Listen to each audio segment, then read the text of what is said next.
বিসমিল্লাহির রহমানির রহিম। সুপ্রিয় দর্শক, নিউজ 24 টেলিভিশন চ্যানেল থেকে আমি কর্নেল মোহাম্মদ আব্দুল হক আপনাদেরকে স্বাগত জানাচ্ছি আজকের মুক্তির কথা অনুষ্ঠানে। সাপ্তাহিক এই অনুষ্ঠানের আজকের বিষয়বস্তু হলো আসন্ন নির্বাচনে জাতি কি মুক্তি পাবে। প্রিয় দর্শক, এই বিষয়ে আলোচনা করার জন্য আজ আমাদের স্টুডিওতে আমন্ত্রণ জানিয়েছি দুইজন অত্যন্ত বিদগ্ধ অতিথিকে। একজন হলেন প্রফেসর ডক্টর আব্দুল আজিজ, যিনি president centre for policy studies Bangladesh এবং মহাপরিচালক Bangladesh institute of Islamic thought. আপনাকে আজকের অনুষ্ঠানে স্বাগতম আজিজ ভাই। অনেক ধন্যবাদ আপনাকে এবং চ্যানেল কর্তৃপক্ষকে ধন্যবাদ। আমাদের আরেকজন অতিথি, যিনি বাংলাদেশ সেনাবাহিনীর একজন নির্যাতিত অত্যন্ত কঠিন সময় পার করেছেন, তিনি হলেন মেজর মোহাম্মদ মহসিনুল করিম। তিনি আয়নাগরে বন্দী ছিলেন দীর্ঘদিন। আমি যাকে একজন বুদ্ধিজীবী অফিসার হিসেবে আমি সব জায়গায় বলে থাকি, আসলে সে অত্যন্ত বাংলাদেশের জন্য নিবেদিত প্রাণ একজন অফিসার। মহসিনুল করিম, তোমাকেও স্বাগতম আজকের অনুষ্ঠানে। ধন্যবাদ স্যার। আসসালামু আলাইকুম। সুপ্রিয় দর্শক, আমরা সরাসরি অতিথিদের কাছে। শ্রদ্ধেয় ডক্টর আব্দুল আজিজ, আপনি বাংলাদেশের রাজনীতির বিষয় নিয়ে খুবই সোচ্চার আমি দেখি মাঝে মাঝে আপনাকে, এবং বেস্ট আপনি সবসময় লেটেস্ট জিনিসগুলো পর্যবেক্ষণ করে থাকেন, মন্তব্য করে থাকেন। এই গত কয়েকদিন যাবত অনেক ডেভেলপমেন্ট, যে নির্বাচন নিয়ে আমাদের দোয়াশা ছিল হবে কি হবে না, এখন রাষ্ট্রের সকল যন্ত্র একসাথে বলছে এবং সেই কাজে ঝাঁপিয়ে পড়েছে। একই সাথে বর্তমানে বাংলাদেশের বৃহত্তম রাজনৈতিক দল বাংলাদেশ জাতীয়তাবাদী দল, সংক্ষেপে বিএনপি, তারা 237 আসনে তাদের প্রার্থী চূড়ান্ত করে ঘোষণাও দিয়েছে। একই সাথে জামাত ইসলামীও সকল আসনে প্রার্থী দিয়েছে। আবার নতুন আরপিও জারি হয়েছে, নতুন করে নির্বাচনের প্রজ্ঞাপন জারি হয়েছে, যেটা মার্কা নিয়ে। তো এই বিষয়ে আপনি সংক্ষেপে বর্তমান পরিস্থিতিটাকে একটু যদি বিশ্লেষণ করতেন। থ্যাংক ইউ কর্নেল আব্দুল হক ভাই। তো বর্তমান পরিস্থিতিতে এবারের যে সামনে নির্বাচন, সেটা সঙ্গত কারণেই এটা মানে স্বাধীনতা উত্তর সময়ের সবচেয়ে মানে উল্লেখযোগ্য এবং একটা ইউনিক নির্বাচন হবে বলে আমরা মনে করছি। এবং এটার কারণ এবারের যে নির্বাচন যে সরকারটা পরিচালনা করছে, প্রথমত হলো সে সরকারটা একটা গণ অভ্যুত্থানের ম্যান্ডেট নিয়ে গঠিত একটা সরকার, যেটা এর আগে কখনো হয়ে ওঠেনি। এটা হলো প্রথমত। এবং এই গভর্নমেন্টের মানে একটা সবচেয়ে বড় অঙ্গীকার ছিল তিনটা জিনিস, সেটা ছিল সংস্কার, বিচার এবং নির্বাচন। তো সংস্কার, বিচার এবং নির্বাচন, এর মানে প্রয়োজনীয় সংস্কার শেষে এবং একই সাথে ফ্যাসিস্টদের বিচারের প্রক্রিয়া শেষ করে নির্বাচনের দিকে আগানো। আমি মনে করি এই তিনটা অঙ্গীকারের মধ্যে এই গভর্নমেন্ট অবশ্যই মেজর অংশটুকু তারা সম্পন্ন করতে পেরেছেন। বিশেষ করে সংস্কার, যেটার সাথে নির্বাচনের বিষয়টা অঙ্গাঙ্গিভাবে জড়িত। তো এখানে দেখেন, এই গভর্নমেন্ট নির্বাচনের ডিক্লারেশন যেটা করা হয়েছে ফেব্রুয়ারিতে, এরই আগে যে সংস্কারের জন্য যেখানে সংবিধান সংস্কার কমিশন গঠন করা হয়েছিল, নির্বাচন এই সংস্কার কমিশন গঠন করা হয়েছিল, এবং আমাদের নির্বাচন কমিশনের মধ্যে ওই আরপিও সংশোধন সহযোগী করা হয়েছে। সবচেয়ে গুরুত্বপূর্ণ হলো জাতীয় সনদটা যেটা হয়েছে, কারণ বেসড অন দিস জাতীয় সনদ নির্বাচনের একটা রোডম্যাপ কিন্তু আসছে, কারণ এখানে সকল অঙ্গীকারগুলি কিন্তু গুরুত্বপূর্ণ। আদারওয়াইজ ইউজুয়াল আগের যে স্ট্রাকচার, ওই স্ট্রাকচারের মধ্যে যদি নির্বাচন হইতো তাহলে ব্যাপারটা এক ধরনের দাঁড়াইতো। কিন্তু এইবার অনেকগুলি রিফর্ম এখানে সম্পন্ন হয়েছে। এই রিফর্মের মধ্যে সবচেয়ে মৌলিক আমি যে জিনিসটা বলবো, রিফর্মের যে বিষয়টা, নির্বাচনী আইনে বেশ কিছু সংস্কার এখানে আসছে। প্রথমত এই যে লেটেস্ট যেটা আরপিও সংশোধনের বিষয়টা, এটা একটা গুরুত্বপূর্ণ জিনিস।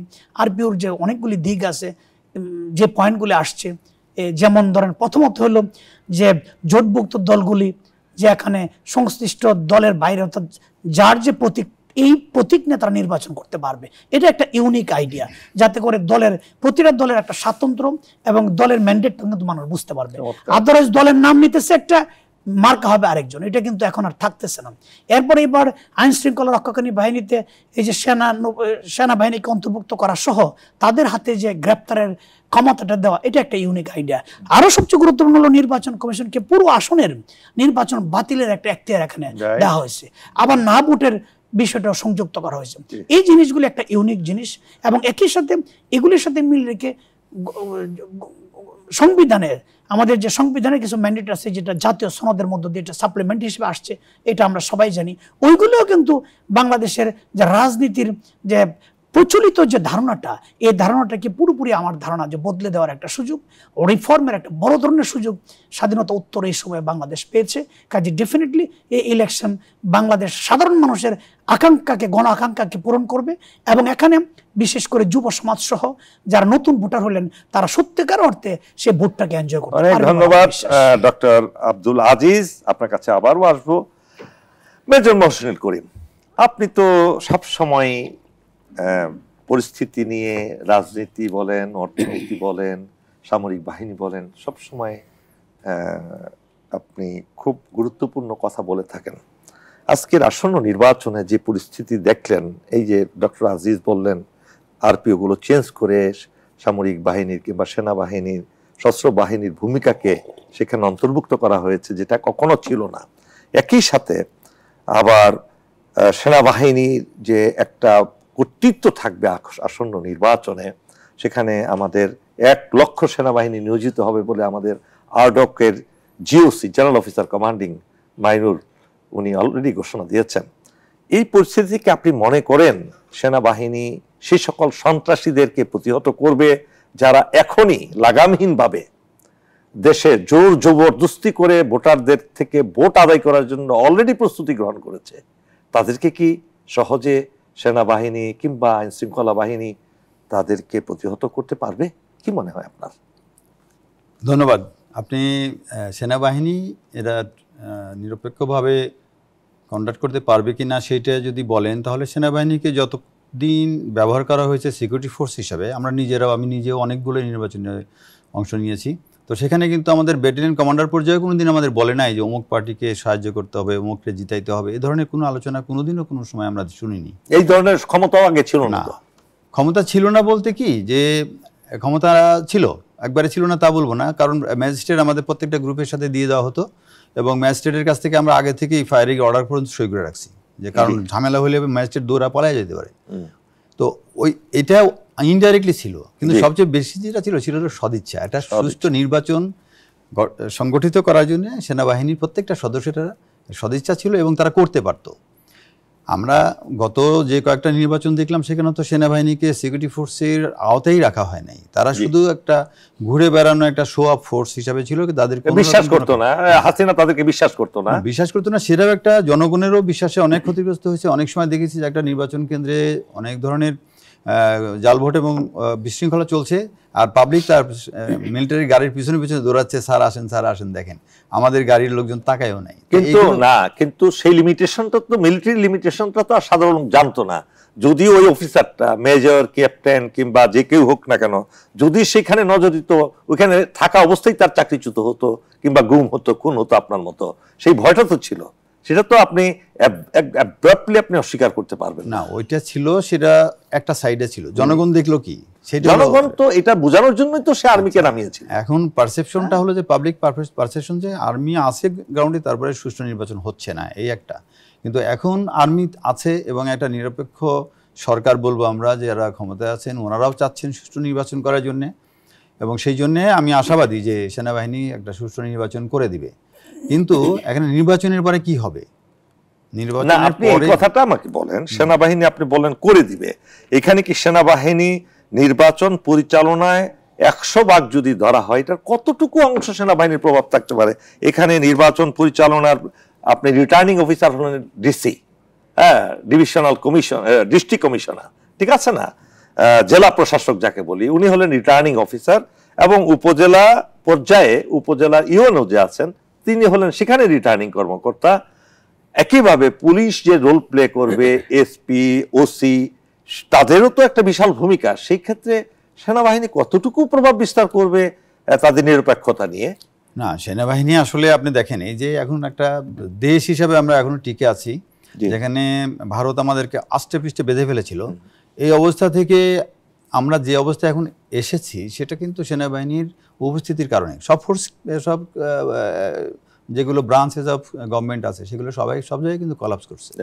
সেনাবাহিনীর কারণে কিন্তু দেশ হিসাবে আমরা টিকে আছি, এবং এইবারই মনে হয় জনগণ বুঝতে পারলো যে সেনাবাহিনী হলো আমাদের সার্বভৌমত্বের রক্ষক। কোথায় বুঝলো? এইবার এইভাবে সেনাবাহিনী প্রধান সেনাবাহিনীর বিরুদ্ধে সোশ্যাল মিডিয়াতে উঠে পড়ে লেগেছে, এটা তো আরো বিপরীত মেরুতে চলে গেল। সোশ্যাল মিডিয়াতে কথাবার্তা হচ্ছে সেটা ঠিক আছে, কিন্তু বাস্তবতা কি? সেনাবাহিনী মাঠে আছে জন্যই তো দেশটা তাদের বিরুদ্ধে আজ পর্যন্ত কোনো দুর্নীতির অভিযোগ করতে পেরেছে 14 মাসে কেউ?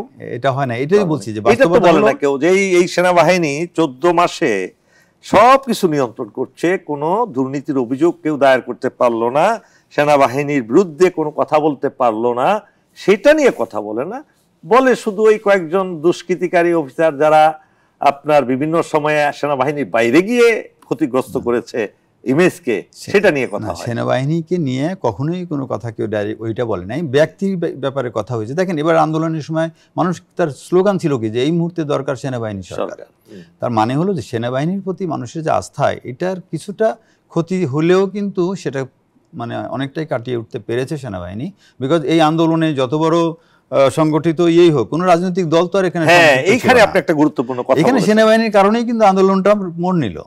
মূল রাজনৈতিক দলগুলো কিন্তু সেনাবাহিনীর বিরুদ্ধে কখনো কথা বলেনি, বলেছে কিছু আমার মনে হয় প্রভাবিত হয়ে, প্রতিবেশী দেশের ষড়যন্ত্রে প্রভাবিত হয়ে ইনস্টিটিউশন হিসাবে সেনাবাহিনীকে ক্ষতিগ্রস্ত করার একটা পন্থা তারা বেছে নিয়েছে। এটা তাই নয় কি? সেনাবাহিনী তো আমাদের প্রতিবেশী দেশের একমাত্র টার্গেট, কারণ এই সেনাবাহিনীকে যখনই ধ্বংস করতে পারছে বিডিআর ম্যাসাকারের পরে, তখনই কিন্তু একটা একটা করে প্রতিষ্ঠানকে তারা তাদের নিয়ন্ত্রণে নিয়েছে।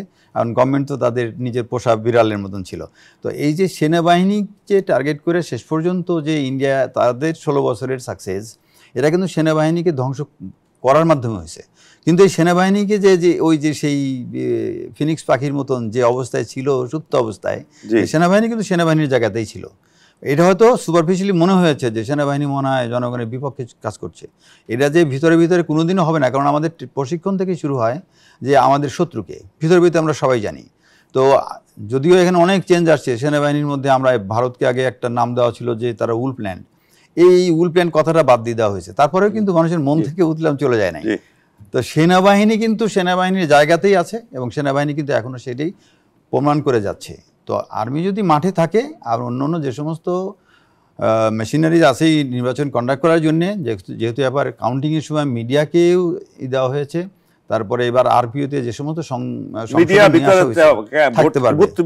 থাকতে পারবে, হ্যাঁ, তো এই সমস্ত হওয়ার কারণেই কিন্তু নির্বাচনটা সুষ্ঠু হওয়ার চান্সটাই আমি বলবো অধিক। আর তারপরে 2 নম্বর কথা হলো যে এখানে মানুষ যদি ভুলে যায় যে আওয়ামী লীগ নাই, তাহলে কিভাবে নির্বাচন হচ্ছে? আওয়ামী লীগ কিন্তু আছে এখানে। এই যে আপনি যেভাবে এখন সবাই প্রার্থীর নাম দিল, যা দিল, ভারত তো বসে নাই। ভারত কিন্তু তার পরিকল্পনা ঠিকই করছে এবং এই নির্বাচন হওয়ার পরে যারা ক্ষমতায় আসবে, কাদেরকে বসালে তাদের ফেভারে যাবে, সেটা কিন্তু 100% কাজ তারা করে যাচ্ছে। তো সেই জন্য এই নির্বাচনের পরে আপনি যে আজকে সাবজেক্ট দিয়েছেন, এরপরে শান্তি আসবে কিনা, এই নির্বাচন দিয়ে শান্তি আসবে কিনা, এটা কিন্তু বলা খুবই ডিফিকাল্ট। কারণ নির্বাচনের মাধ্যমে কিন্তু শান্তি আসে নাই। 16 বছরের যে নির্বাচন হয়েছে, 3টা নির্বাচন তো নির্বাচন হয়েছে, শান্তি ছিল না। শান্তি আসলে কিসের মাধ্যমে?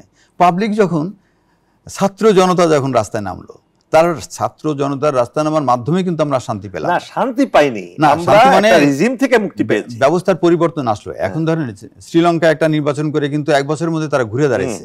এরকম অনেক জায়গায় আছে। এই যে এখন দেখেন যে মাদুরো কি করতেছে, সব জায়গায় কিন্তু এত বড় বড় শক্তি। এদের মামদানি কি করলো? মামদানি নিউ ইয়র্কের মতো জায়গায় মেয়র নির্বাচিত হলো। মেজর মোশাররফ করিম, আমরা আবার আপনার কাছে আসবো। সুপ্রিয় দর্শক, আমরা ছোট্ট একটি বিরতিতে যাচ্ছি, আমাদের সাথেই থাকুন।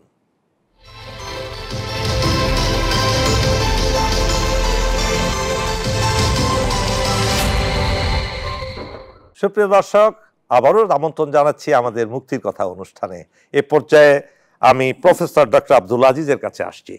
প্রফেসর ডক্টর আব্দুল আজিজ, আপনি দেখেছেন গত একদিন আগে বাংলাদেশের বৃহত্তম দল, জাতীয়তাবাদী দল বিএনপি, তাদের 237টি আসনে প্রার্থী ঘোষণা করেছে এবং বাকি আসনগুলো রেখেছে অন্য শরিকদের সাথে কিংবা অন্য কোনো ব্যক্তিদেরকে দেওয়ার জন্য। এবং এই প্রার্থী ঘোষণার পর কিন্তু দেশের বিভিন্ন জায়গায় একটা বিরূপ প্রতিক্রিয়া হয়েছে অনেককে নিয়ে। অনেকে বলছেন যে সন্ত্রাসী হিসেবে পরিচিত বিভিন্ন সময়ে এবং 90 দশকে কিংবা 2001 সালের পরে যারা বিশাল বিশাল আর্থিক কেলেঙ্কারি করেছে, দেশকে পৃথিবীতে দুর্নীতিগ্রস্ত দেশের তালিকায় নিতে সহায়তা করেছে, সেই ধরনের অনেক প্রার্থী সন্ত্রাসীদেরকে তারা মনোনীত করেছে। এই বিষয়ে আপনি আপনার মন্তব্য আমরা জানতে চাই। এটা কি এই প্রার্থিতা দিয়ে বিএনপি কি আসলেও ৩৬ জুলাইয়ের যে চেতনা, বিপ্লবের চেতনা কি ধারণ করার বার্তা দিল, নাকি ওখান থেকে দূরে সরার বার্তা দিল? Thank you. এই বিষয়ে প্রথম কথা হলো, যে প্রার্থিতা ঘোষণা করা হলো বিএনপির পক্ষ থেকে, আর আগে জামাতও ঘোষণা করছে, কিন্তু ইউজুয়ালি এটা কিন্তু হয় তফসিল ঘোষণার পরে। তো এবারই ফার্স্ট টাইম এগুলো আগে নিয়ে আসছে, এবং এটা একটা তাদের পলিটিক্যাল স্ট্র্যাটেজি আমি মনে করি। কারণ আমি মনে করি যে এখানে মানে জুলাইয়ের যে চেতনাটা, এটার একটা স্পিরিটকে মাথায় রেখে তারা হয়তো এটা মানে এক্সপেরিমেন্টাল হিসেবে উপস্থাপন করতে পারে। এটাই যে ফাইনাল আমি মনে করি না। তারা যদিও ঘোষণা করছে যেটা ফাইনাল ওয়ান, এটা ফাইনাল ওয়ান নাও হতে পারে। এটা কারণ হলো এটার মধ্য দিয়ে তারা মাঠটাকে আরও যাচাই করার চেষ্টা করছে, তাদের পরবর্তী প্রতিদ্বন্দ্বী কারা হবে এটা করে ফাইনাল শেপে গিয়ে দেখবেন, আমার ধারণা এখান থেকে একটা উল্লেখযোগ্য অংশ তারা চেঞ্জ হয়ে যাবে। এটা একটা পলিটিক্যাল স্ট্র্যাটেজি হতে পারে। কারণ এই প্রার্থিতা এটা জাস্ট এটাকে বলা হলো যে ট্রায়াল অ্যান্ড এরর, মানে এরর অ্যান্ড ট্রায়াল, মানে এটা দেখতেছে আর কি তারা বোঝার জন্য। আমার ধারণা এটাই হবে, এখান থেকে অনেকগুলি চেঞ্জ হবে।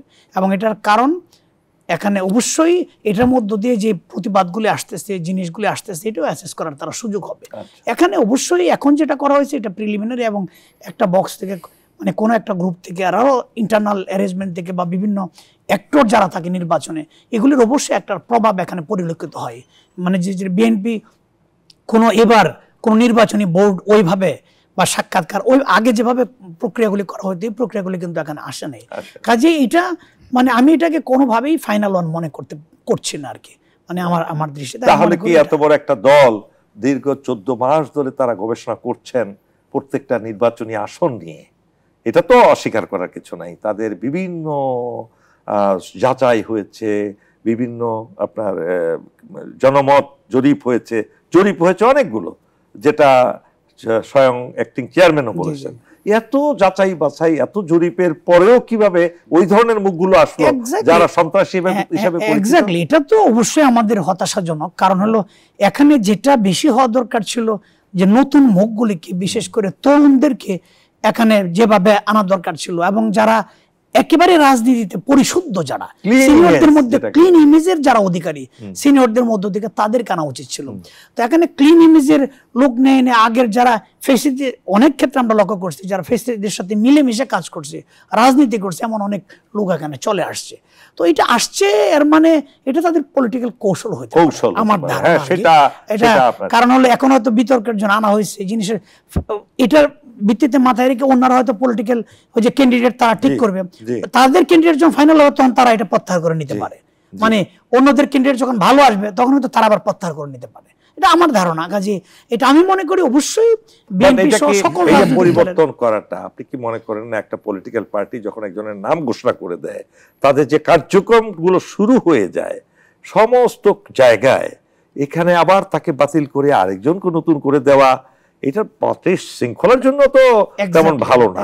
এটা তো ভালো একটা রেজাল্ট দিবে না মনে হয়। এক্স্যাক্টলি, এটার মধ্যে দিয়ে এখনই তো গ্রুপিং শুরু হয়ে গেল না, বিভিন্ন জায়গা হয়ে গেল বলই। অলরেডি আজকে কিন্তু এরশাদুল্লাহ নামে চট্টগ্রাম 8 আসনে একজন প্রার্থী যখন সে চালাচ্ছিল, জনসংযোগ করছিল, তাকে গুলি করে সিরিয়াসলি আহত করা হয়েছে। তো এটা কি পূর্বাভাস নয়? অবশ্যই। এবং এতে করে যেটা হয়েছে দেখেন, মানে একটা গ্রুপ বলছে, আমি বলছি না এমন অবস্থা, যে এটা বিশ্লেষণটা এমন আসছে যে এখন স্বয়ং একেবারে অ্যাক্টিং চেয়ারম্যান তাদের দলের জনশক্তির হাতেই কিন্তু নিরাপদ নয়, এরকম অনিরাপদ হয়ে উঠতেছে। মানে এই গ্রুপিং, এই যে ডিক্লারেশন, এই জন্য কি বুলেট প্রুফ গাড়ি দুটো আমদানি করা হলো এই কারণে? এই জিনিসগুলি এগুলি কিন্তু এটা হতে পারে। আপনি দেখেছেন একটা বাস বুলেট প্রুফ এবং একটা জিপ বুলেট প্রুফ আমদানি করে অলরেডি পোর্টে চলে আসছে, বিশাল ওইটাকে আবার সোশ্যাল মিডিয়াতে দেওয়া হচ্ছে। এমনও তো আসছে যে আদৌ নির্বাচনের আগে আসবে কিনা সেই প্রশ্নও কিন্তু আসছে, মানে অ্যাক্টিং চেয়ারপারসনের। তারপরে আপনি প্রেডিকশন করছেন না? এমন অনেকের বলা বলে আছে, এটাও কিন্তু মানে এই বয়ানটাও এখানে আছে যে এই প্রেডিকশনটাও আছে। আচ্ছা, আপনার কাছে আবার আসবো ডক্টর আব্দুল আজিজ। এবার আমরা মেজর মহসিন করিমের কাছে আছি। মেজর মহসিন করিম, আপনি এই যে এতক্ষণ ওনার কথাটা শুনলেন, এখন একটা স্টেক হোল্ডার হলেন, বড় স্টেক হোল্ডার হলো বিএনপি, আরেকটা এরা আন্দোলনের সাথে জড়িত ছিলেন সরাসরি, আরেকটা স্টেক হোল্ডার হলেন এবং নতুন করে আবির্ভূত জামাত ইসলামী, যারা নিষিদ্ধ ছিল, যাদের মার্কা ছিল না, যাদের নেতাদেরকে হত্যা করা হয়েছে, ডজন খানিক নেতাদেরকে জুডিশিয়াল কিলিং করা হয়েছে, তাদের কোনো অফিস ছিল না, দীর্ঘ 16 বছরে কোথাও বসতে দেয় নাই, দলে দলে গ্রেপ্তার করা হয়েছে। হঠাৎ করে তাদের যে আবির্ভাবটা ঘটলো এবং নিরঙ্কুশভাবে তারা 5টা বিশ্ববিদ্যালয়ে ল্যান্ডস্লাইড ভিক্টরি, যেখানে অন্য দলের কোনো খবরই নাই, আপনি এটা কিভাবে দেখছেন? না, এটা তো আসলে সত্য শাশ্বত, এটা সবসময় আবির্ভূত হবে। তো এখন আমরা যে পদ্ধতির মধ্যে আছি, যে একটা নির্বাচন হয়ে একটা পদ্ধতিতে আমরা রাষ্ট্র চালাবো, পদ্ধতি পরিবর্তন ছাড়া তো নির্বাচন করে কি করবেন? তো এখন ধরেন যারা, উনি যেটা বললেন যে এখন যাদের নাম আমরা দেখছি 236 জন মনে হয়, তো এই 236 জনের মধ্যে অধিকাংশই তো আওয়ামী লীগের সাথে এই গড় 16 বছর মিলেমিশে তারপরে আপোষকামিতার মাধ্যমেই ছিল। এবং এখানে নতুন এবং তরুণদের উনি যেটা বললেন দরকার ছিল, অধিক পরিমাণে সেনা অফিসারের প্রয়োজন ছিল। দেখেন এগুলো কিন্তু বিএনপির মধ্যে নাই। কিন্তু আমার এখানে মূল এই মূল সন্দেহটা হলো যে এই যে নমিনেশনগুলো আসলো, যেভাবেই হোক প্রস্তাবনা আসছে, কোনো একাডেমিক ইয়েতে আসে নাই, আগে যেরকম হতো ইন্টারভিউ নিয়ে করা হতো, এই নমিনেশনটা কোনো না কোনো জায়গা থেকে নামগুলো আসছে। এইখানে যে ভারতের একটা ইনভলভমেন্ট নাই, এটা তো আমি বিশ্বাস করি না, অবশ্যই আছে। এবং ভারত যেভাবে দুইটা দলকে আগেই ময়দানে নামাই দিল, এটা কিন্তু আমি প্রচণ্ডভাবে সন্দেহ করি যে নির্বাচনই হবে না। কারণ এইটা এমনভাবে নিজেদের মধ্যে লাগবে, পার্টির মধ্যেও লাগবে, ডিফ্লেকশন হবে, বিভিন্ন পার্টিতে লোকজন এদিক সেদিক চলে যাবে।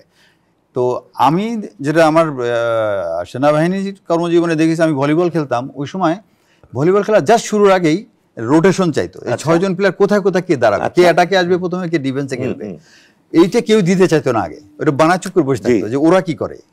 তা অপরপক্ষ যখনই রোটেশন দেয়, ওটা টের পায় যে অ্যাটাক কারা করবে প্রথমে, সেইভাবে ডিফেন্স নামায়। এই যে এখন যে নির্বাচন তফসিল ঘোষণার আগে যে সব দিয়ে দেওয়া হলো, তাতে কিন্তু দেখা যাচ্ছে থার্ড কোনো একটা জায়গা থেকে একটা চেঞ্জ আসবে, যেখানে নতুন কেউ দেখা যাবে যে ওরা মারামারি করার মধ্য দিয়ে নতুন কেউ চলে আসবে। এবং দেখেন এইবার আমাদের দেশে যে পরিবর্তনটা আসছে, এই পরিবর্তন আসার মাধ্যমে কিন্তু তরুণ একটা নেতৃত্বের জন্য মানুষ কিন্তু এখন একটা আশা করছে যে তরুণ নেতৃত্ব দিয়ে কেউ যদি আসতে পারে সামনে, যেরকম 4-5টা ইউনিভার্সিটিতে হয়েছে, সারা দেশে এরকম হওয়ার সম্ভাবনা আছে। এবং এই যে ভোটগুলো নীরবে যারা দিয়ে যাচ্ছে, তারা তো 2 জনকেই দেখছে, বিএনপিকেও দেখছে, আওয়ামী লীগকেও দেখলোই। আওয়ামী লীগ কিন্তু এখানে প্রচ্ছন্নভাবে সবার মধ্যে আছে, এবং আওয়ামী লীগ প্রচণ্ডভাবে এখানে একটা ভূমিকা রাখবে যে তাদের ফেভারেবল কেউ আসুক। আওয়ামী লীগ মানে ভারত, তো ভারত এখানে কি চিন্তা করতেছে, তারা কতটুকু অনগ্রাউন্ডে কাজ করতেছে, এবং তারা আন্তর্জাতিক এবং আমাদের দেশের মধ্যে কি করছে, এইগুলো নিয়ে আসলে বুঝতে হবে যে কি হতে যাচ্ছে। আপনার আরেকটা দৃষ্টি আকর্ষণ করছে, আপনি যেহেতু দীর্ঘদিন সেনাবাহিনীতে চাকরি করেছেন, এবং বিএনপি দলটি কিন্তু সবাই বলে এটা উত্তরের দল, তাই না? মানে এটাকে সেনানিবাস থেকে তৈরি করা হয়েছে, এবং উত্তরপাড়া আমি ভুলে গিয়েছিলাম, উত্তরপাড়া থেকে তৈরি হয়েছে। এবং এটার পেছনে জিয়াউর রহমানের মতো একজন দূরদর্শী সৎ মিলিটারি লিডার, তিনি প্রতিষ্ঠা করেছেন মিলিটারি লিডার হিসেবে। এবং একই সাথে তার সাথে যে সকল অফিসাররা ছিলেন, সবই ছিলেন সামরিক বাহিনীর অফিসার, অবসরপ্রাপ্ত। সেই দলটিতে হঠাৎ করে এই বিগত 15 বছর যাবত, একেবারে বিশেষ করে ম্যাডাম খালেদা জিয়া অসুস্থতা হওয়ার পর থেকে কোনো সামরিক বাহিনীর অস্তিত্বই নাই সেই দলে। এবং আসলে এই নির্বাচনে যে প্রার্থিতা ঘোষণা করা হলো, একজনও সামরিক অফিসারকে রাখা হলো না, সেনাবাহিনী কিংবা নৌ বিমান বাহিনীর অফিসার কি রাখা হলো না। এটার কি কারণ বলে মনে করেন আপনি? এখন হয়তো ওনারা যেভাবে করেছেন, যেরকম মেজর হাফিজ, আলতাফ স্যার, তারপরে ওনারা তো রাজনীতিবিদ হিসেবে, সামরিক বাহিনী হিসেবে নয়, বাট সেনাবাহিনীর যে এক্সপেকটেশনটা ছিল, সেটা যে বিএনপি তাদের এখন মূল্যায়ন করবে। কিন্তু আমরা সবসময় দেখেছি আওয়ামী লীগের সাথে যে সমস্ত সেনা অফিসার ছিল, তার মরে গেলেও তার কবরের মধ্যে সে তাজমহল বানাইছে আওয়ামী লীগ। আর বিএনপির কাছ থেকে অনেকেই বিভিন্নভাবে ক্ষতিগ্রস্ত হয়েছে বলবো। তো এই সমস্ত কারণে তো বিশ্বাসের একটা কমতি আছে। আমি ম্যাডাম জিয়াকে একদিন বলেও ছিলাম যে ম্যাডাম, এই যে 15 আগস্টের ঘটনার পরে যে সমস্ত অফিসার নিয়ে এটা তো একটা বিচার শেষ করে আপনি শেষ করে দিতে পারতেন। এখন যেভাবে ফাঁসি হচ্ছে, ভবিষ্যতে সরকার পরিবর্তনের জন্য যেটা দরকার, সেনাবাহিনীর মধ্যে একটা ভূমিকা নেওয়া দরকার, কেউ তো নিবে না। কেউ নিবে। তো আপনারা রাজনীতিবিদরা এই ভুলটা কেন করেন? সেনাবাহিনী মানেই হলো যে ওর এক পা থাকবে হলো পলিটিশিয়ানের পায়ে, যে আমি তোমার প্রতি লয়াল, আর একটা থাকবে ঘাড়ে, ঘাড়ে ঘাড়ে ঘাড়ে পলিটিশিয়ানের ঘাড়ে একটা হাত থাকবে সেনাবাহিনীর, যে তুই তেরিবেরি করলে তোর আমি ঘাড়ে ধরে ক্ষমতা থেকে নামাই দিব। এইটা যখনই চেঞ্জ হবে তখনই কিন্তু আপনি একটা ফ্রি স্টাইলে পলিটিক্যাল পার্টি দুর্নীতি করা শুরু করবে। যদি পলিটিশিয়ান বা পলিটিক্যাল গভর্নমেন্ট এই থ্রেটটা না ফিল করে যে সেনাবাহিনী ক্যান সামটাইম ডু সামথিং, এবং সেই অবস্থাটা রাখার জন্য সেনাবাহিনীর স্ট্র্যাটেজি, ট্রেনিং, এই জিনিসগুলোকে যেভাবে নারিশমেন্ট করা দরকার এগুলো ধ্বংস করা হয়েছে পরিকল্পিতভাবে। যেভাবে ইন্ডিয়া এটার কবজা নিবে আমাদের দেশটাকে, সেনাবাহিনী সেইভাবে সাজাইছে তারা। আপনি দেখেন এই যে বিডিআর ইনসিডেন্টের পরেও কিন্তু আমি সরাসরি প্রশ্ন করেছিলাম এক্স প্রাইম মিনিস্টারকে যে আপনারা যে রাজনীতিবিদরা যে সেনাবাহিনীর চিফ অফ আর্মি স্টাফ যে নিয়োগ করেন, এইটা রাজনৈতিকভাবে করেন জন্যই কিন্তু সমস্যাটা হয়। আজকে যদি আপনার পাশে বসা এই ভদ্রলোক, এই যদি বিএনপি তাদেরকে যে বিবেচনায় তাকে সেনাপ্রধান করেছিল, সে তো ওটা নিয়ে আছে এবং সে তো রিয়েল কাজ, প্রকৃত কাজটা করতে পারবে না, লিডারশিপে নিতে পারবে না, যেতে পারবে না। তো আপনারা সেনাবাহিনীকে নিয়ে যেভাবে খেলেন, আপনার বাবা জিয়াউর রহমানকে না করে শফিউল্লাহকে করলো, আপনি ক্ষমতায় এসে একজনকে নিয়ে আসলেন যে আবার আত্মীয় রিটায়ারমেন্টে চলে গেছে, এই যে ওনাকে বসায় রাখছেন সেও একই অবস্থা। তো সেনাবাহিনী যখনই, প্রত্যেকটা গভর্নমেন্টই দেখবেন সেনাবাহিনীর প্রধানকে যখনই তারা নিজেদের পক্ষে কাজ করবে বলে নির্বাচিত করেছে, তারাই কিন্তু ওকে আবার তার বিপক্ষে গেছে। তো এটা আসলে এই মানে যে টুলসটা ব্যবহার করার কথা গভর্নমেন্টের যেভাবে, সেটা না করে যখন মনে করে যে এ আমার পক্ষে কাজ করবে জন্য একে আমি দেই, এটা কোনো গভর্নমেন্টের ইয়েতে কিন্তু কাজ করে নাই। যেরকম ওয়াকারের ক্ষেত্রে কাজ করে নাই। ওয়াকার যদি ওটাই মনে করতো যে সেটিকে আর 10-12 হাজার ছাত্র মেরে ফেলি, তখন কি হতো জানি না। যদি উনি নিরপেক্ষ ভূমিকা পালন করতেন তাহলে কি হতো? একেবারে দাঁড়ায় রইলেন, কোনো কাজ করলেন না, তাহলে তো পুলিশ এবং হেলমেট বাহিনী একটা গৃহযুদ্ধ লাগায়। উনি দাঁড়ায় থাকলে মাঠ পর্যায়ে কিন্তু বডি ল্যাঙ্গুয়েজ চেঞ্জ হয়ে যাচ্ছে, সেটা বলছি না। যদি ধরেন নেতৃত্ব থেকে উনি নিরপেক্ষ ভূমিকা পালন করতেন, যাই বলি না কেন, তখন একটা গৃহযুদ্ধ লেগে যেত। কেন ছাত্ররাও থামতো না, আবার ওইদিকে হেলমেট বাহিনী আর পুলিশ তো মার দাঙ্গা করার জন্য প্রস্তুতি ছিল, কিলিং এর জন্য। স্যার যুদ্ধটা বা সংগ্রামটা, আন্দোলনটা, এটা কিন্তু একটা কজ লাগে। যারা সরকারের পক্ষে আসে, মাঠে নামছে, তাদের তো কোনো কজ নাই। কিন্তু যারা এটা আন্দোলন করতেছে, এটা জীবন দেওয়ার জন্য তারা রেডি। এখানে কিন্তু আর্মি যদি শুধু নিরপেক্ষ ভূমিকায় রাখতো, তাও কিন্তু আন্দোলনে সরকার থাকতে পারতো না, কোনো অবস্থায় থাকতে পারতো না। কারণ চেঞ্জ যেভাবে হচ্ছিল, হয়তো হত্যাকাণ্ড হতো। হ্যাঁ, সেটা তো কমেছে। দেখেন স্যার, এবার শুধু না, আপনি যখনই ছাত্র জনতার তার সেনাবাহিনীর একটা কেমিস্ট্রি মেলে, সেটা 71-এ হয়েছে, 90-এ হয়েছে, এখন হইলো, যতবারই হয়েছে। দেখেন তারপরে আপনি ইয়েতে যান, এই যে 7ই নভেম্বর আসতেছে, এটাও দেখেন 7ই নভেম্বরে কি হয়েছে, 3 নভেম্বর চলে গেছে, 3 নভেম্বর গেছে। 7ই নভেম্বরে ছাত্র জনতার সেনাবাহিনী যখনই একই প্ল্যাটফর্মে চলে আসছে, দেশ চেঞ্জ হয়ে গেছে। ওকে, আমরা আবার আসবো মেজর মহসিন করিম। আপনার সুপ্রিয় দর্শক, আমরা আবারও একটি ছোট্ট বিরতিতে যাচ্ছি, আমাদের সাথেই থাকুন।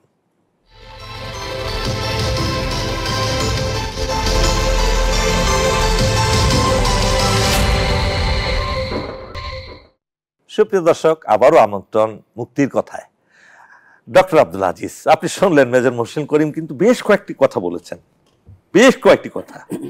আপনি যদি একবার বিশ্লেষণ করেন এই কথাগুলো, আপনি কি এটার আউটকাম, যে উনি কথাগুলো বললেন যে ইন্ডিয়া সরাসরি লিস্ট তৈরি করে দেয়, তারপরে বললেন যে এক নির্বাচন না হওয়ারও সম্ভাবনা আছে এবং অন্য কিছু ঘটে যেতে পারে, এইগুলো আপনি একজন চিন্তক হিসেবে আপনি কিভাবে বিশ্লেষণ করবেন?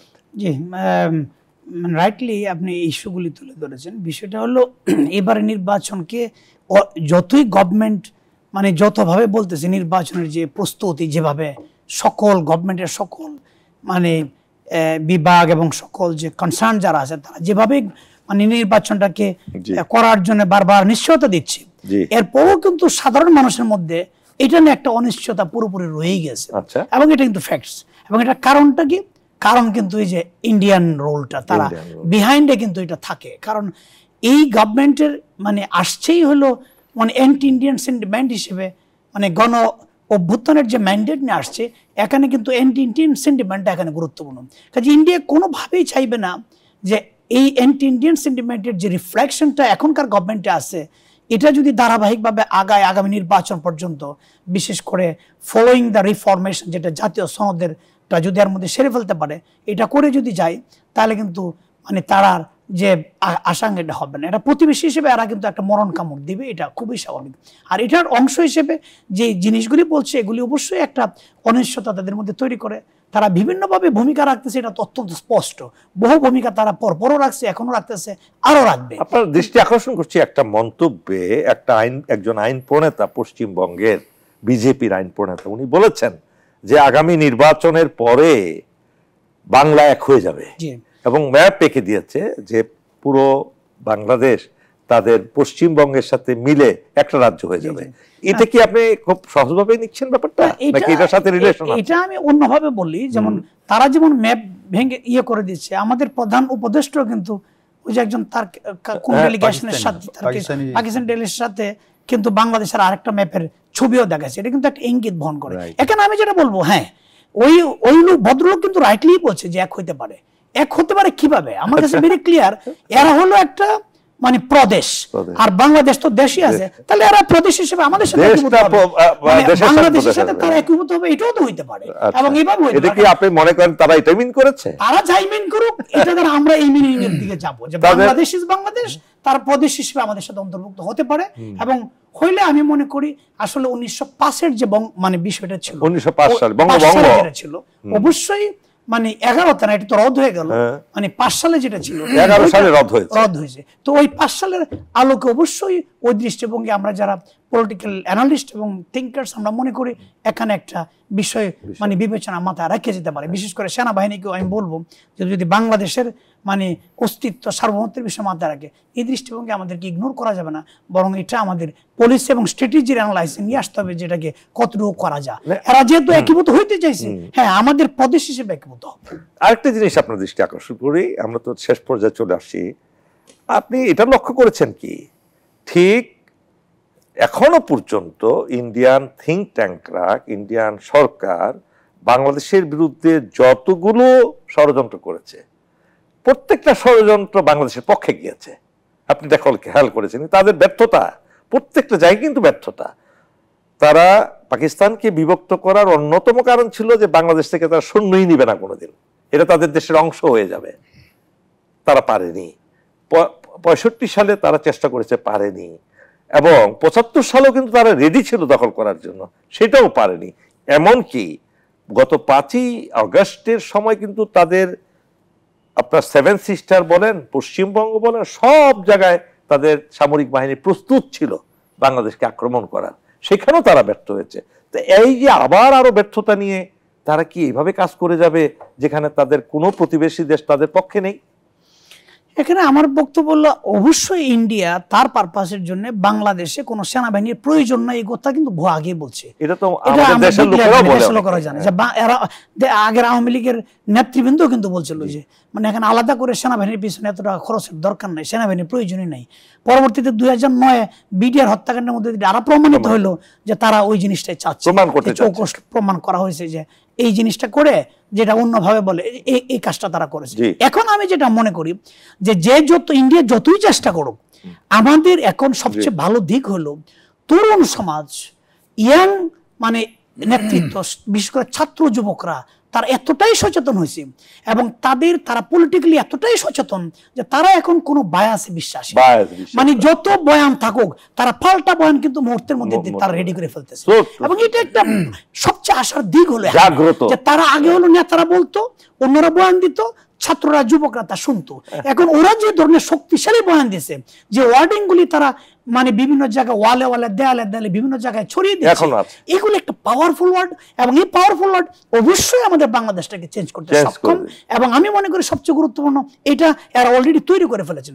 এখন শুধু জাতীয় নেতৃবৃন্দ বা সকল দলগুলি যদি এই জাতীয় সনদ যেটা করা হয়েছে, এইটাকে যদি আইনগত, এই যে প্রধান উপদেষ্টার অধ্যাদেশের আদেশ জারি করে এবং পরবর্তীতে গণভোটটা আমি মনে করি নির্বাচনের আগে করে এবং পরবর্তীতে ইলেকশনের পরপরই এটা যদি সংবিধানে এটাকে অন্তর্ভুক্ত করা হয়, তাইলে বাংলাদেশ যে কতটা শক্তিশালী হবে এটা ধারণাই করা যায় না।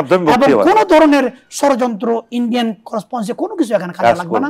বাংলাদেশ তার লক্ষ্যে অবিচল এবং আগায় যাবে ইনশাআল্লাহ। কিন্তু এটার জন্য দরকার হলো সেই যে রাজনৈতিক নেতৃত্ব বিনা দ্বিধায় এই যে জাতীয় সনদটাকে ইমিডিয়েটলি আদেশ জারি করে এটার গণভোটে সেখানে তো ইন্ডিয়ার প্রভাব থাকবে যাতে না হয়। কিন্তু এই লক্ষ্যে থাকতে হবে আর কি।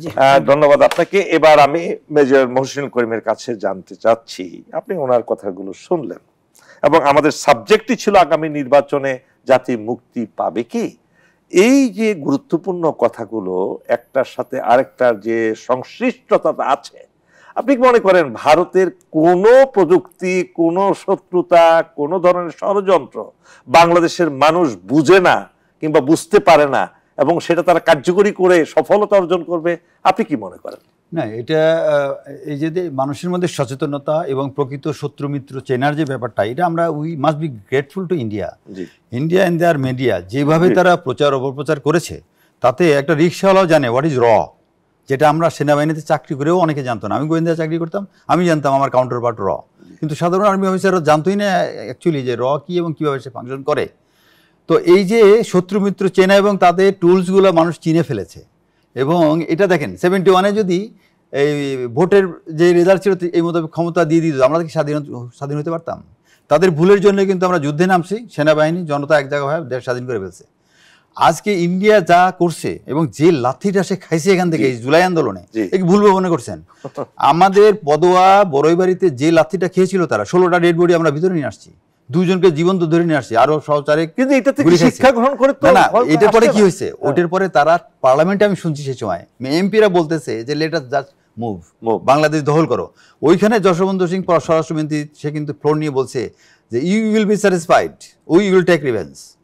দেখেন, সে বলছে 2001 সালে, আজকে 9 সালে এসে কি করলো তারা, কি করলো? এবং তারা রাজধানী শহরে 57 জন আর্মি অফিসার মেরে ফেলল, 58 জন। তা এই যে তারা মনে হয়েছিল যে ইন্ডিয়া মানে ভুলে গেছে, ইন্ডিয়া এতদিন পরে যা করছে তার জন্য যে প্রস্তুতি, সেই প্রস্তুতি নিয়ে তারা এমন একটা কাজ করছে যে 16 বছর নিষ্কণ্টক অবস্থায় তারা ছিল। তো আপনি কি মনে করছেন এতবার একটা লাথি খাওয়ার পরে ইন্ডিয়া বসে আছে?